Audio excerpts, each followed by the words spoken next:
ಸಹೋದರನಿಗೆ ಕಿಡ್ನಿ ದಾನ ಮಾಡಿದ್ದಕ್ಕೆ ಪ್ರತಿಯಾಗಿ ಹಣ ಪಡೆದಕ್ಕೆ ಮಹಿಳೆಗೆ ಪತಿ ವಾಟ್ಸಪ್ ಮೂಲಕ ವಿಚ್ಛೇದನ ನೀಡಿರುವ ಘಟನೆ ಉತ್ತರ ಪ್ರದೇಶ ಗೋಂಡಾ ಜಿಲ್ಲೆಯಲ್ಲೇ ನಡೆದಿದೆ.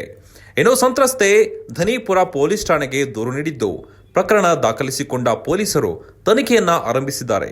ಇನ್ನು ಜೈತಾಪುರ ನಿವಾಸಿ ತರುಣ್ಣುಂ ಇದೇ ಗ್ರಾಮದ ನಿವಾಸಿಯಾಗಿರುವ ರಶೀದ್ ಎಂಬುವರನ್ನ ಕಳೆದ 20 ವರ್ಷಗಳ ಹಿಂದೆ ಮದುವೆಯಾಗಿದ್ದರು.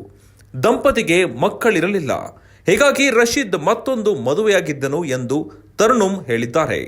ಇನ್ನು ರಶೀದ್ ಸೌದಿ ಅರೇಬಿಯಾದಲ್ಲಿ ಉದ್ಯೋಗ ಮಾಡುತ್ತಿದ್ದಾರೆ. ಈ ನಡುವೆ ತರುಣ್ಣುಂ ಸಹೋದರ ಶಾಕಿರ್ಗೆ ತೀವ್ರ ಅನಾರೋಗ್ಯ ಉಂಟಾಗಿತ್ತು. ವೈದ್ಯರು ಪರೀಕ್ಷಿಸಿದಾಗ ಕಿಡ್ನಿ ವೈಫಲ್ಯ ಕಂಡುಬಂದಿದೆ. ಕೂಡಲೇ ಸೂಕ್ತ ಚಿಕಿತ್ಸೆ ನೀಡಬೇಕು, ಇಲ್ಲದಿದ್ದರೆ ಪ್ರಾಣಕ್ಕೆ ಅಪಾಯ ಎಂದು ವೈದ್ಯರು ಹೇಳಿದ್ದರು. ಈಗ ಸಹೋದರನ ಪ್ರಾಣ ಉಳಿಸಿಕೊಳ್ಳಲು ತರುಣ್ಣುಂ ಕಿಡ್ನಿ ದಾನ ಮಾಡಲು ಒಪ್ಪಿಕೊಂಡರು. ಇದಕ್ಕೆ ಪತಿ ರಶೀದ್ ಕೂಡ ಒಪ್ಪಿಗೆ ಸೂಚಿಸಿದರು. ಬಳಿಕ ಶಾಕಿರ್ಗೆ ಮುಂಬೈನ ಆಸ್ಪತ್ರೆಯೊಂದರಲ್ಲಿ ಕಿಡ್ನಿ ಜೋಡಣೆ ಮಾಡಲಾಗಿದೆ. ಈ ವೇಳೆ ಪತಿ ಕಿಡ್ನಿ ನೀಡಿರುವುದಕ್ಕೆ ಪ್ರತಿಯಾಗಿ 40 ಲಕ್ಷ ರೂಪಾಯಿ ಪಡೆಯುವಂತೆ ಹೇಳಿದ್ದಾನೆ. ಇದಕ್ಕೆ ನಿರಾಕರಿಸಿದಾಗ ಆಗಸ್ಟ್ 30ರಂದು ವಾಟ್ಸ್ಆಪ್ ಮೂಲಕ ತ್ರಿವಳಿ ತಲಾಖ್ ನೀಡಿದ್ದಾನೆ ಎಂದರು.